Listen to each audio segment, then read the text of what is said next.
સુખના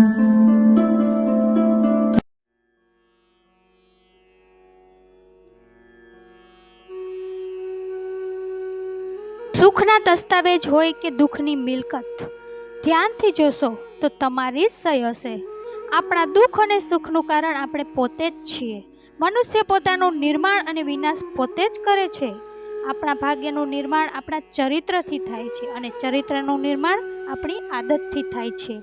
આપણી આદત બને છે આપણા વારંવાર થતા કાર્યોથી અને વારંવાર આપણે તે જ કરીએ છીએ. જે વિચાર આપણા મનમાં વારંવાર આવતો તે દરેક વિચાર એક બીજ છે અને આપણું ભવિષ્ય તે બીજનું વૃક્ષ છે. આપણો ભાગ્ય વિધાતા બનવાનો DNA આપણા વિચારોમાં જ છે. સંસારની દરેક ઘટના વિચારોથી આરંભ થાય છે. તે વિચાર જ છે જે વ્યક્તિ માટે કર્મસ્થળનું નિર્માણ કરે છે. એક વિચારે જ તુલસીદાસને મહાન કવિ બનાવી દીધા હતા. એક વિચારે જ પ્રખ્યાત ડાકુ રત્નાકરને વાલ્મીકી બનાવી દીધા હતા. તે વિચાર જ છે જે સારા વ્યક્તિને ખરાબ અને ખરાબ વ્યક્તિને સારા બનાવી દેવાની ક્ષમતા રાખે છે. વિચાર એક બીજ છે અને કર્મ એક ફૂલ, અને તે ફૂલો ઉપર જે ફળ લાગે છે તે સુખ અને દુઃખ છે. એટલા માટે દરેક બીજની પસંદગી વિચારીને કરો. આપણા વિચારો ઉપર ધ્યાન આપો, કારણ કે જે તમારી અંદર ચાલતું હશે તે બહાર વ્યક્ત થશે જ, કારણ કે તે સાચું છે. મનુષ્યની બહારની દુનિયાનું નિર્માણ તેની અંદરની દુનિયામાં જ થાય છે. જો તમારા વિચાર સારા અને શુદ્ધ હશે તો તમે ખુશીનો પાક કાપશો. નકારાત્મક અને ખરાબ વિચાર તમને હંમેશા દુઃખથી ભરી દેશે. આકર્ષણનો નિયમ આ મુખ્ય રૂપથી વિચારોનો નિયમ છે, જે કહે છે કે તમે જે વસ્તુ વિશે વિચારો છો, વિશ્વાસ કરો છો, તમારા મનમાં વારંવાર તે વસ્તુને થતા જોવો છો, તે જ તમારા જીવનમાં પ્રગટ થાય છે. એક વિચાર આવ્યો હતો રાઈટ બ્રધર્સના મનમાં. તેણે આકાશમાં પક્ષીઓની જેમ ઉડવાનું સાધન શોધી લીધું.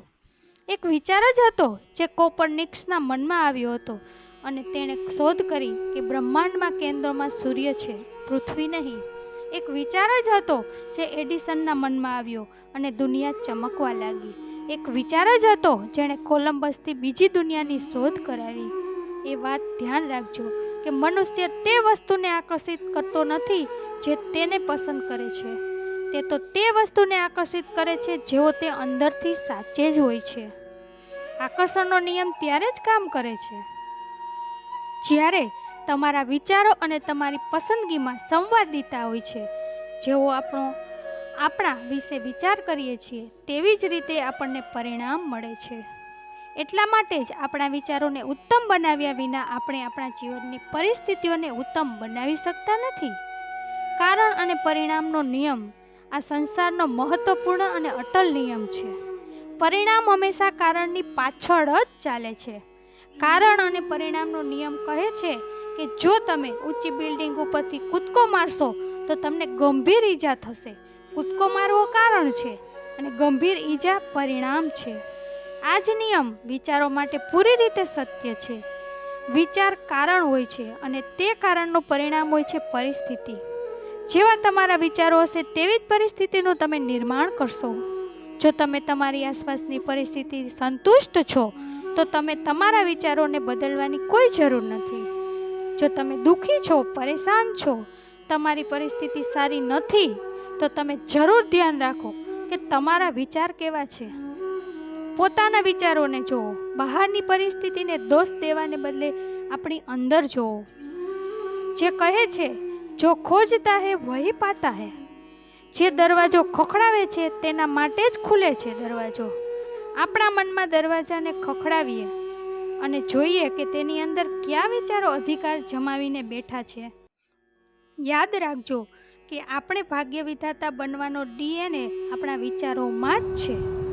દરેક વિચાર એક બીજ છે અને આપણું ભવિષ્યરૂપી વિશાળ વૃક્ષ આ બીજમાં સૂતેલું છે. જેવું તમે વિચારો છો, જેવા તમારા વિચારો હશે તેવા જ એકદમ સાચા પરિણામ તમારા હાથમાં રાખવામાં આવશે. તે જ આપણું ભવિષ્ય હશે. એ સાચું નથી કે જેને લાયક આપણે છીએ તે જ આપણને મળે છે. સાચું તો તે છે કે આપણે તે જ મળે છે જેને લાયક આપણે પોતાને સમજીએ છીએ. આપણા વિચારોને શુદ્ધ રાખો, શુભ રાખો, સકારાત્મક રાખો, શક્તિ રાખો.